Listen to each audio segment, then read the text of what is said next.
Life पॉझिटिव्हच्या एका नवीन सादरीकरणामध्ये आपणा सर्वांचं मनपूर्वक स्वागत आहे. आज आपण गायत्री मंत्रावर बोलणार आहोत. गायत्री मंत्रामध्ये 24 अक्षर आहेत आणि या 24 अक्षरांचा महिमा आणि हे 24 अक्षर शरीरातल्या 24 ग्रंथींवर कसं कार्य करतात आणि 24 प्रकारच्या शक्ती मानवी शरीरामध्ये कशा संचारित करतात हे आपण बघणार आहोत. Today's topic is Gayatri Mantra. The meaning and significance of all letters, all 24 letters in Gayatri Mantra and its effect on human body. डाव्या बाजूला आपल्याला गायत्री देवीचं दर्शन होत आहे आणि उजव्या बाजूला ऋग्वेदातील गायत्री मंत्र आपल्याला दिलेला आहे. चला तर गायत्री मंत्राच्या 24 अक्षरांमध्ये असलेली शक्ती आपल्या शरीरात असणाऱ्या 24 ग्रंथींच्या माध्यमातून कशी संचारित होते ते बघूया. गायत्री मंत्राचा पहिला शब्द आहे ओंकार. ओंकार हा आद्य ध्वनी आहे. ओम हा हे आदि अक्षर आहे, आदि ध्वनी आहे. अ उ आणि म या तीन एक स्वर आणि दोन स्वर आणि एक व्यंजन यांनी बनलेला तो आहे. अ उ आणि म. ओमचा उच्चार केल्याने मानवाच्या डोक्यातील मस्तिष्कातील भाग प्रभावित होतो आणि म्हणून योगामध्ये ओंकारनाद, ओंकार साधना अत्यंत महत्वाची सांगितलेली आहे. मानवाच्या शरीराचं रक्तचाप नियंत्रण ठेवण्यामध्ये ओंकाराचा फार मोठा उपयोग होतो.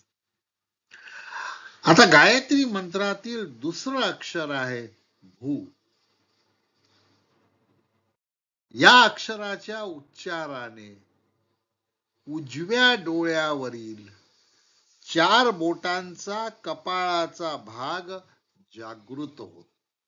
भू या अक्षराच्या उच्चाराने मानवाच्या चेहऱ्यावरील डाव्या डोळ्यावरील 4 बोटांचा जो भाग आहे कपाळाचा, ज्या ठिकाणी कपाळ, डोळ्याच्या वर कपाळाचा उजवा भाग हा जागृत होतो. तिसरं अक्षर आहे भुवा. भुवाच्या उच्चारणाने मानवाच्या भ्रुकुटीच्या वरील भुवयांच्या वरील 3 अंगुली इतकी जागा प्रभावित होते. चौथं अक्षर आहे स्वहा.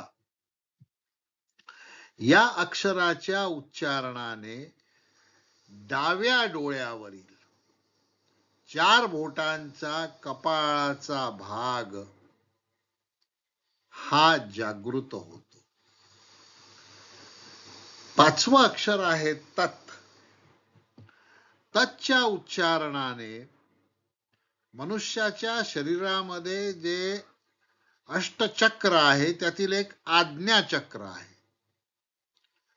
आज्ञाचक्रामध्ये असणारी तापिनी नावाची ग्रंथी आहे.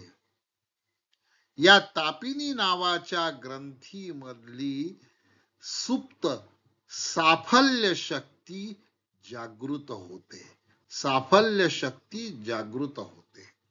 6वं अक्षर आहे स. च्या उच्चारणाने डाव्या डोळ्यातील सफलता नावाची ग्रंथी मध्ये सुप्त रूपाने असलेली पराक्रम शक्ती, पराक्रम शक्ती, सफलता ग्रंथी आणि त्यामध्ये असणारी पराक्रम शक्ती ही जागृत होते. 7वं अक्षर आहे वी. या वी या अक्षराच्या उच्चारणाने डाव्या डोळ्यामध्ये स्थित असलेली विश्वग्रंथी आणि या विश्वग्रंथीमध्ये स्थित असलेली पालन शक्ती जागृत होते. 8वं अक्षर आहे तू. या अक्षराच्या उच्चारणाने मनुष्याच्या डाव्या कानामध्ये असणारे तुष्टी नामक ग्रंथी आणि या ग्रंथीमध्ये असणारी मंगलकर शक्ती प्रभावित होते. 9वं अक्षर आहे वर. या अक्षराच्या उच्चारणाने उजव्या कानामध्ये स्थित असलेली वरदा ग्रंथी या ग्रंथीतील योग या नावाची शक्ती सिद्ध होते. 10वं अक्षर आहे रे. रेचा उच्चार केल्याने नासिकेच्या मुळाशी, नासिका म्हणजे नाक, नासिकेच्या मुळाशी असणारी रेवती ग्रंथी, नासिकेच्या मुळाशी रेवती ग्रंथी असते आणि त्या रेवती ग्रंथीतील प्रेमशक्ती जागृत होते. 11वं अक्षर आहे नी. नीच्या उच्चारणाने माणसाच्या वरच्या ओष्ठातील सूक्ष्म ग्रंथी असते. वरच्या ओष्ठामध्ये सूक्ष्म नावाची ग्रंथी असते आणि या सूक्ष्म ग्रंथीमध्ये असणारी धनसंख्या ही शक्ती जागृत होते. 12वं अक्षर आहे यम. यमच्या उच्चारणाने मनुष्याच्या खालच्या ओठातील जी ज्ञान ग्रंथी आहे, बघा खालच्या ओठामध्ये असणारी ज्ञान ग्रंथी आणि या ग्रंथीतील तेज शक्तीची सिद्धी होते.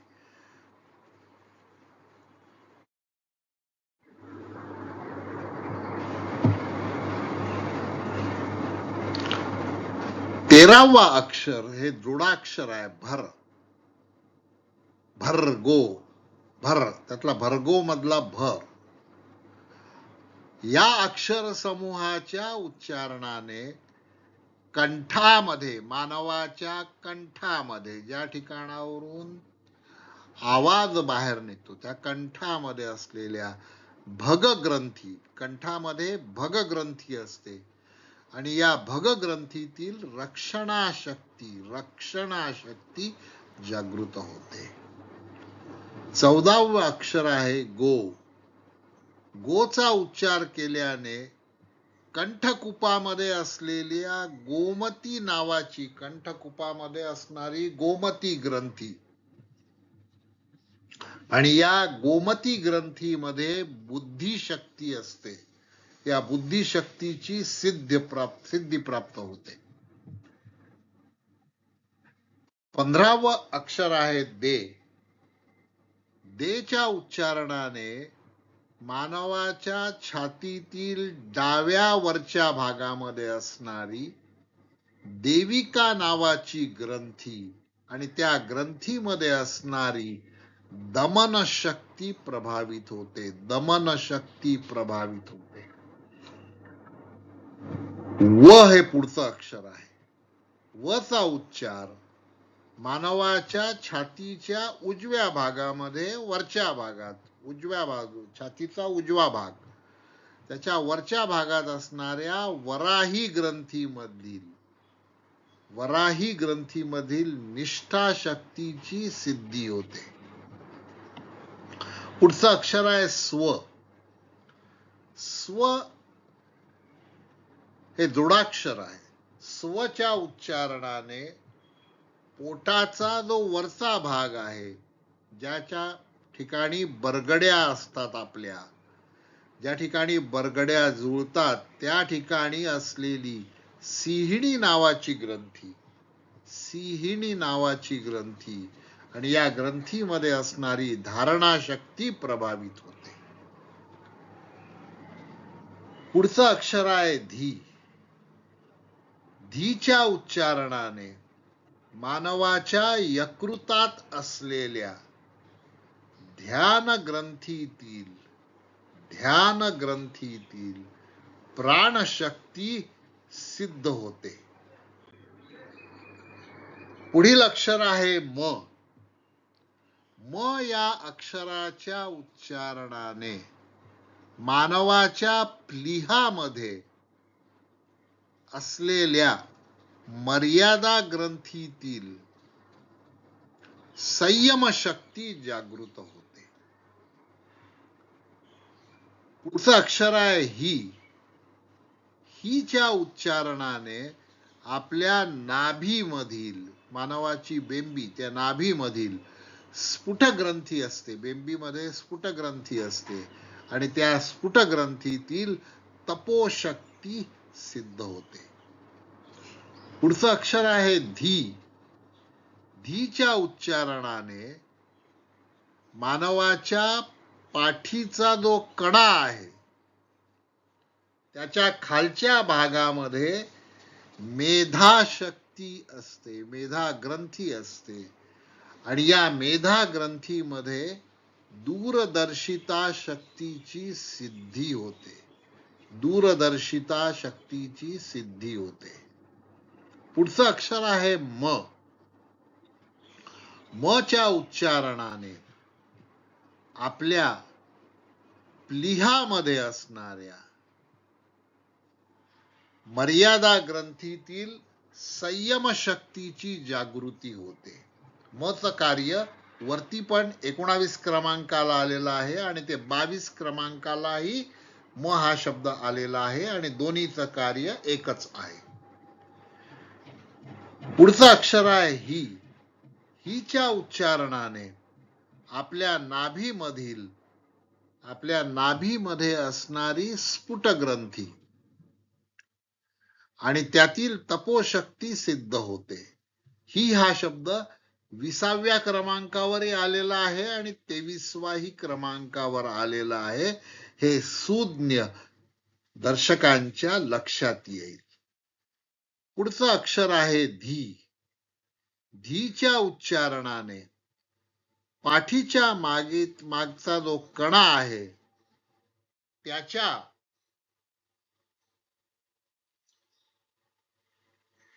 मध्ये असलेली मेधा ग्रंथीतील दूरदर्शिता शक्तीची सिद्धी प्राप्त होते. धी हे अक्षर 21 क्रमांकावर आलेलं आहे आणि 24 क्रमांकावर आलेलं आहे.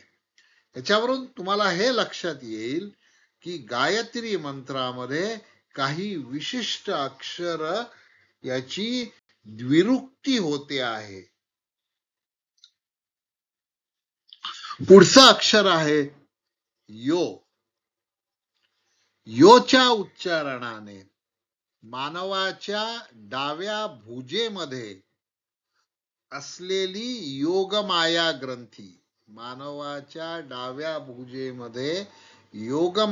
ग्रंथी असते आणि या योगमाया ग्रंथीमध्ये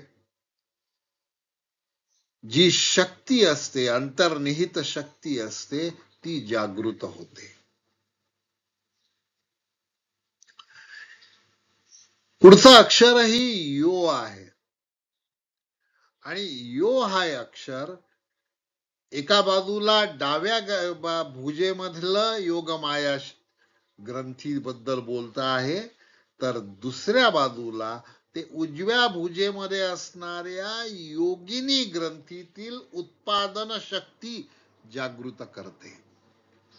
उजव्या भुजेमध्ये असणारी उत्पादन शक्ती जागृत होते योगिनी ग्रंथीतील. पुढचं अक्षर आहे नह.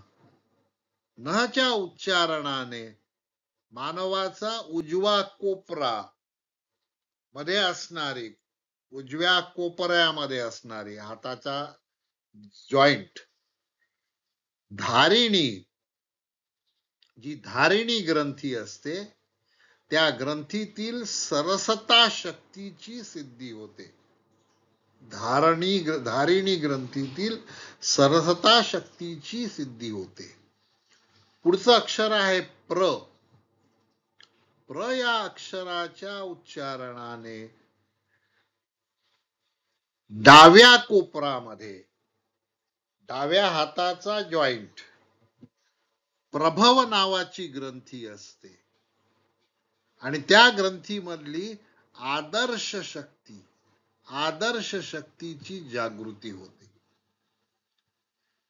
त्यानंतर पुढचं अक्षर आहे चो. चो या अक्षराच्या उच्चारणाने मानवाच्या हाताच्या उजव्या मनगटामध्ये असलेली उष्मा ग्रंथी, उष्णता निर्माण करणारी ग्रंथी,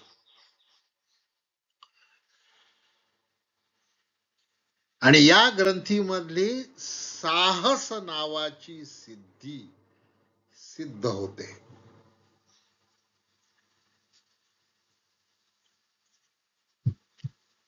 पुढचं अक्षर आहे द. द या अक्षराच्या उच्चारणाने मानवाच्या हातातल्या उजव्या तळहातावर दृश्य नामक ग्रंथी असते आणि या दृश्य नामक ग्रंथीमध्ये विवेक शक्ती असते. विवेक शक्ती, काय करायचं आणि काय करायचं नाही हे सांगणारी विवेक शक्ती, ती जागृत होते. आणि सगळ्यात शेवटचा एक जोडाक्षर आहे यात. प्रचोदयात मधलं शेवटचं यात. हे अक्षरद्वय आहे. या अक्षरद्वयाच्या उच्चारणाने माणसाच्या डाव्या हातातील डाव्या हातावर निरंजन ग्रंथी असते. डाव्या हातावर निरंजन ग्रंथी असते आणि त्या ग्रंथीतील सेवा शक्ती सिद्ध होते. अशा प्रकारे गायत्री मंत्रामध्ये एकूण 24 अक्षर आहेत आणि 24 ग्रंथींचा उल्लेख या ठिकाणी केलेला आहे आणि त्या ग्रंथींमध्ये असणाऱ्या 24 शक्ती या ठिकाणी वर्णन केलेले आहेत. हे सर्व वर्णन श्रीपाद श्री वल्लभांनी आपल्याला उलगडून दाखविलेला आहे.